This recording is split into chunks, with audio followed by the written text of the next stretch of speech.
दोस्तों बहुत बहुत स्वागत करता हूं आप सभी का। जाति धर्म के नाम पर राजनीति करने वालों ने इस देश को बर्बाद करना शुरू कर दिया है, लेकिन अब और नहीं, क्योंकि अब हिंदू जाग रहा है। हिंदू अब जाग चुका है। वो हिंदू जो भारतीय जनता पार्टी का कट्टर समर्थक हुआ करता था, जो मोदी का दिन रात गुणगान किया करता था, अब उसकी आंखें धीरे धीरे खुलने लगी हैं। दोस्तों, क्या आपको मालूम है कि 2014 के बाद हमारे देश में आंदोलन होने एकदम से ख़त्म हो गए? उसकी जानते हैं वजह क्या है? उसकी वजह यह है क्योंकि जब कोई ईसाई विरोध प्रदर्शन करता है तो उसे मिशनरी कहा जाता है। जब कोई मुसलमान विरोध प्रदर्शन करता है तो उसे पाकिस्तानी बता दिया जाता है, उसे देशद्रोही बता दिया जाता है। जब कोई हिंदू प्रदर्शन करता है तो उसे राष्ट्र विरोधी बता दिया जाता है। जब कोई किसान प्रदर्शन करता है तो उसे खालिस्तानी बताया जाता है। जब छात्र प्रदर्शन आंदोलन करते हैं तो उन्हें अर्बन नक्सल बता दिया जाता है। लेकिन अब पूरे देश की आंखें खुल चुकी हैं कि कैसे ये सरकार देश की जनता को 140 करोड़ की जनता को बेवकूफ़ बना रही है। दोस्तों, एक सनसनीखेज रिपोर्ट इस समय सामने आ रही है। सबसे पहले आप इस रिपोर्ट को देख लीजिए। ये रिपोर्ट अभी अभी सामने आई है। बीफ बेचने वाली इंडिया की सबसे बड़ी कंपनी ने बीजेपी को सबसे ज़्यादा डोनेशन दिया। और एक और रिपोर्ट इस समय सामने आ रही है कि बीफ एक्सपोर्ट में हमारा देश नंबर 1 बन चुका है। स्क्रॉल के मुताबिक ये रिपोर्ट सार्वजनिक हुई है, जिसमें कहा जा रहा है कि हमारा देश बीफ एक्सपोर्ट में नंबर 1 बन चुका है। जैसे ही ये खबर सार्वजनिक हुई, गुजरात के सीएम का पारा चढ़ गया। दोस्तों, गुजरात के सीएम नरेंद्र मोदी और प्रधानमंत्री नरेंद्र मोदी में ज़मीन आसमान का अंतर है, कथनी करनी में अंतर है। जो पार्टी ये कहती थी कि जब हम सत्ता में आएंगे तब हम बीफ पर बैन लगा देंगे, वही पार्टी आज बीफ बेचने वाली कंपनियों से चंदा लेती हुई नजर आ रही है। सुनिए गुजरात के सीएम का पारा कैसे चढ़ जाया करता था जब वो सुनते थे कि बीफ एक्सपोर्ट में देश नंबर 1 है।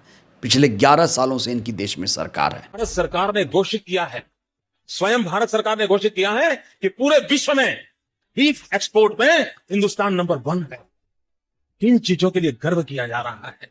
भाइयों बहनों, आपका कलेजा रो रहा है कि नहीं मुझे मालूम नहीं, मेरा कलेजा चिक चिक करके पुकार रहा है। और आप कैसे चुप है, क्यों सह रहे हैं, मैं समझ नहीं पाता हूं। तो एक्सपोर्ट इंडस्ट्री बंद करवा देंगे अगर आप सरकार। मैंने देखिए, आज हिंदुस्तान में जो मीट खाता है ना, उसका मीट इतना महंगा हो गया है, उसको बेचने तो बड़ा मुश्किल हो गया है। जो मीट खाने वाले लोग हैं, बहुत महंगा हो गया है। अब उनकी भी तो चिंता करनी पड़ेगी हमको।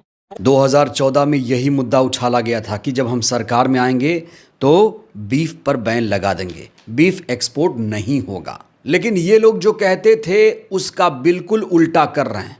कोई भी वादा इस सरकार ने आज तक पूरा नहीं किया। इस बीच एक और आंकड़ा सामने आया। एडीआर की एक रिपोर्ट सामने आ चुकी है, जिसमें 2024-2025 में भाजपा को 6000 करोड़ का चंदा मिला है, वहीं कांग्रेस को 522 करोड़ का चंदा मिला है। ज़मीन आसमान का अंतर है। कांग्रेस बीजेपी की तुलना करिए, यहाँ पर 6000 करोड़ और 522 करोड़। कुल मिला के माल इकट्ठा किया जा रहा है, जनता को बेवकूफ़ बनाया जा रहा है।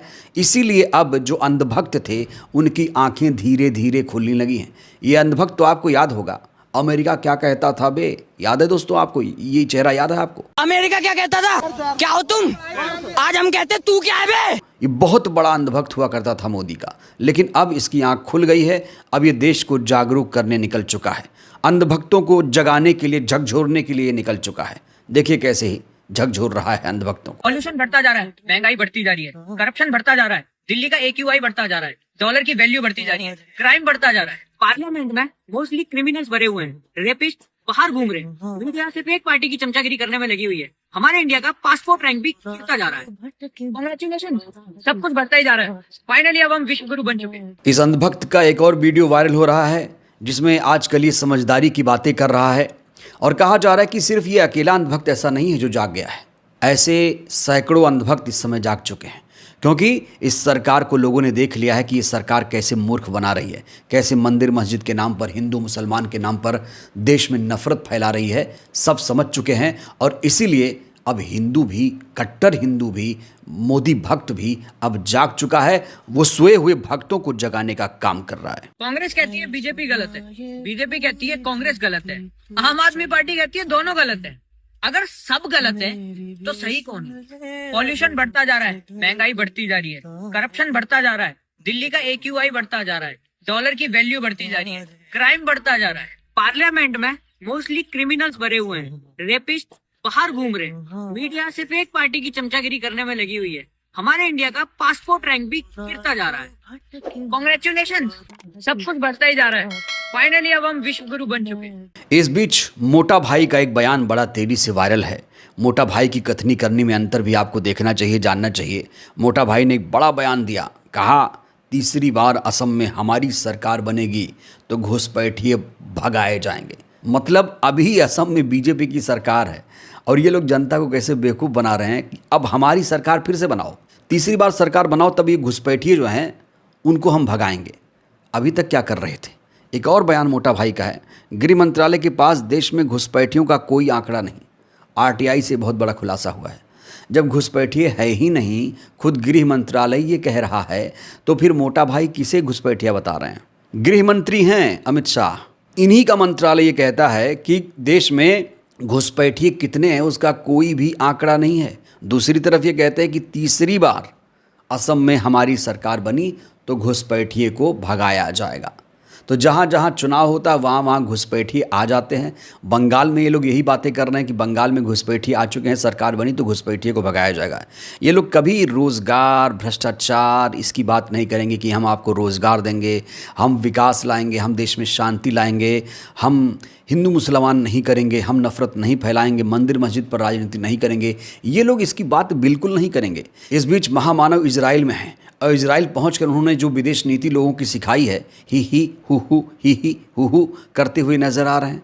कभी थैंक यू बोलते हैं, कभी ही हु करते हैं और कुछ नहीं, विदेश नीति के नाम पर ड्रामा चल रहा है। हमारा देश हमेशा से फिलिस्तीन के साथ डटकर खड़ा रहा, लेकिन महामानव अचानक इजराइल पहुंच जाते हैं और इजराइल पहुंचे क्या बोलते हैं कि इजराइल तो फादरलैंड है, इंडिया का फादरलैंड है। इंडिया मदरलैंड है तो इजराइल फादरलैंड है। It's their fatherland and India their motherland. लानत है इस पार्टी पर, लानत है मोहन भागवत पर, लानत है RSS पर। ये देश इन सब से बहुत बड़ा है, बहुत पुराना है। ये चले जाएंगे, इनका नाम लेने वाला कोई नहीं रहेगा। ये इतिहास के कचरा पात्र में मिलेंगे ये सब लोग, इनकी करतूतों की वजह से। इतना मूर्खता भरा बयान आज तक किसी प्रधानमंत्री ने नहीं दिया और इस पर ट्रोल भी किया जा रहा है सोशल मीडिया पर इनको। वहीं जो राइट विंग के लोग हैं, जो सरकारी समर्थक हैं, वो लोग सावरकर की जयंती को सेलिब्रेट कर रहे हैं। वो सावरकर जिसने अंग्रेज़ों से पेंशन लिया, जिसने अंग्रेज़ों से माफ़ी मांगी, कई बार माफ़ी मांगी, 60 रुपये प्रतिमाह पेंशन लिया, जिसका आज़ादी में कोई योगदान नहीं है, उसको ये लोग महान क्रांतिकारी बताने पर तुले हुए हैं। तो ये सरकार जो है वो बिल्कुल एक्सपोज हो चुकी है और जो लोग सो रहे हैं वो लगता है कि सोने का नाटक कर रहे हैं। उन्हें अब जाग जाना चाहिए। जैसे ये अमेरिका क्या कहता था वाला जाग गया, ऐसे सारे अंधभक्तों को जाग जाना चाहिए कि ये लोग सिर्फ और सिर्फ देश को बर्बाद करना चाहते हैं, देश को बर्बाद करने पर तुले हुए हैं। और अगर अभी अंधभक्त नहीं जागे तो बिल्कुल इस देश को तबाह बर्बाद कर देंगे ये लोग। ऐसे घटिया नेताओं से देश को मुक्ति पानी होगी, तभी हमारा देश विकसित बन पाएगा। बहरहाल दोस्तों, इस वीडियो में इतना ही। पिछले 11 सालों से जो ये सरकार चल रही है, 10 में से इस सरकार को आप लोग कितना मार्क्स देंगे? राय दीजिएगा। बहुत बहुत धन्यवाद।